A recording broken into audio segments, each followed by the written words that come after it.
Est-ce qu'un candidat en prison ne laisse pas une mauvaise image pour la démocratie du Sénégal? La démocratie du Sénégal ne souhaite d'ailleurs qu'aucun politique, encore moins du niveau où il peut être un candidat, ne soit en prison. Aucun. Mais il faut savoir que le candidat, il était déjà en prison avant d'être candidat. Il ne faut pas oublier ça. Vous venez me dire que oui, le candidat est en prison, c'est comme si c'est la candidature qu'il avait envoyée en prison.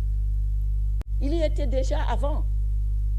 Mais tout ça, comme je l'ai dit, tout ça, il est libre, étant en prison, d'être candidat. Parce que comme je l'ai dit, la détention provisoire ne suspend pas, n'anéantit pas tous ses droits en tant que citoyen. Il peut être en détention provisoire et être candidat. La preuve. Mais c'est ça qui prouve d'abord que le Sénégal est une démocratie.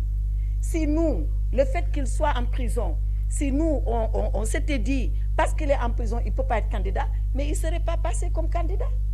Il a fait son parrainage, il a déposé son dossier. Le Conseil constitutionnel a arbitré comme tous les candidats qui sont dehors et qui sont libres. Ça, c'est la preuve que le Sénégal est un état de droit. Maintenant, est-ce qu'on va le libérer parce qu'il est candidat? Je rappelle le principe, et avant de parler de la mise en œuvre, le principe, c'est que la candidature n'est pas une condition de liberté provisoire. Il faut le savoir. La mise en œuvre, c'est lorsque, et je le dis, je le répète, lorsque les procureurs vont s'assurer que les conditions sont réunies pour qu'il soit libre, qu'ils demandent sa libération. Et comme je l'ai dit, quand on arrivera à ça, il n'y a pas de problème, la liberté sera accordée.